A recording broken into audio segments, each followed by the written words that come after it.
It's all still too hard, you know? Chuck Milne hits the road to visit someone he hasn't seen in years, but thinks about every day. She was very gregarious, very outgoing, and loved people and loved attention. He's talking about his big sister, Leona, an avid baseball fan. She was a tremendous Braves fan.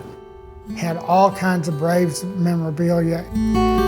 Instead of planning their next game together, this is what their visits look like today. How did you find out that she passed away? I walked in and found her dead. It all happened here at Rose Lane Health and Rehabilitation Center in Marietta, Georgia in April 2018. The 73-year-old was admitted to help her walk again following foot surgery, a temporary stay. But within days, nurses noticed something wrong. They called and said she was having a little trouble breathing. Chuck says he begged the nurses to call an ambulance, the hospital less than a mile away, but they wouldn't do it. That's because Leona had signed this, a DNR, or Do Not Resuscitate order, which prohibits medical staff from performing life-saving measures like CPR if a person's heart stops. And I said, you don't understand, she's not capable of signing a DNR. Why wasn't she capable? Leona grew up with a mental disability her entire life, the cognitive ability of a 9 or 10-year-old as an adult. Well, I told her she didn't have the mental capabilities to sign one. There's no way. And what was their response? Their response was, well, we have one signed. There's no coming back from a DNR. It is the ultimate order.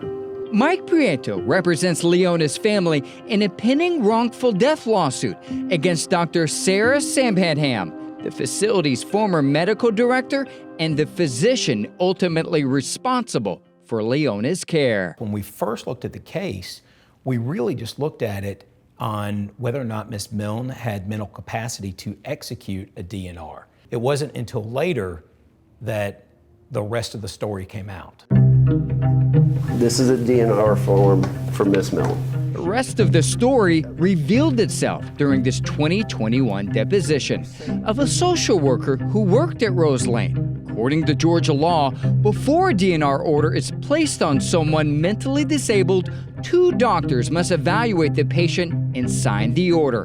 It must then go before an ethics committee for final determination. Similar protocols other states also require. The social worker said none of that happened at Rose Lane. In Leona's case, her DNR was photocopied with 2 doctor signatures already on it before the form was ever given to Leona. Were they original signatures or were they photocopied versions of signatures? We had copies of those. Where did you physically retrieve a pre-signed DNR form from? I had them in my notebook. So no doctor was evaluating these patients? Correct.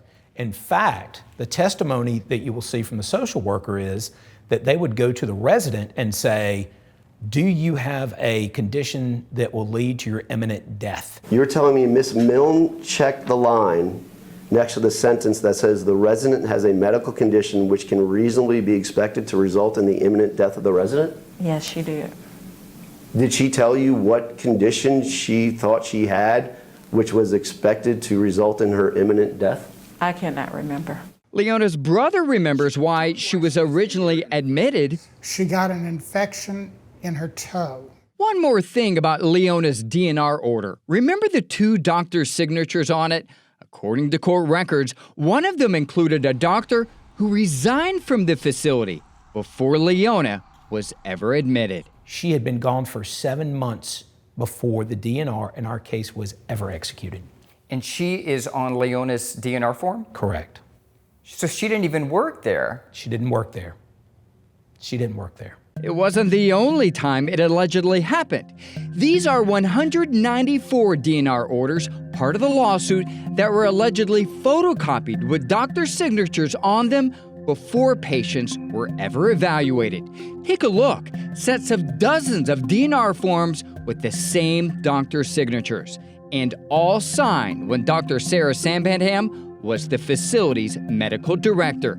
The identities of the patients unknown because the facility redacted their names, citing privacy rights. The scary thing is how many other victims of this physician are out there who have no idea. That's terrifying. Through her attorney, Dr. Sambandham declined to be interviewed, but denies any wrongdoing in court filings. According to this deposition of the doctor taken in August, when asked about the DNRs, she said they looked photocopied. She also claimed she had no idea the practice was happening in her 4 years as the facility's medical director, saying it had never come up. It is illogical for a physician to see these pre-printed forms in 194 of her patients' files and to claim that she had no knowledge of it. According to records from the Centers for Medicare and Medicaid Services, at least 4,800 long-term care facilities across the country since 2019 have violated patient advance directives, which includes DNRs. It's unclear how many of those violations involve DNRs improperly ordered without patient or legal guardian's consent. Look, I'm in love. I'm all shook up. Grace Scherer's family believes their daughter is among them.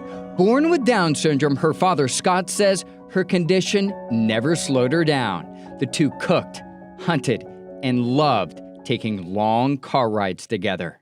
She was a gift. She was an absolute gift. She sounded like she was your best friend. She was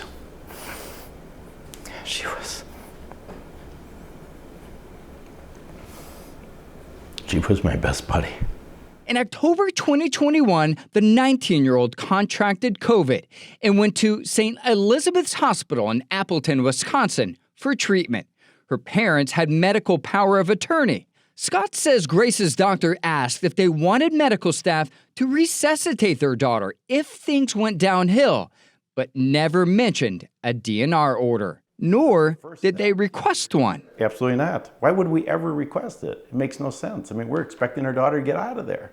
We're not expecting her to die. The doctor's attorney told the state in this letter that they had 3 conversations with Grace's parents and received clear consent from the family to place the patient on a DNR. The hospital, too, says the doctor documented the same conversations.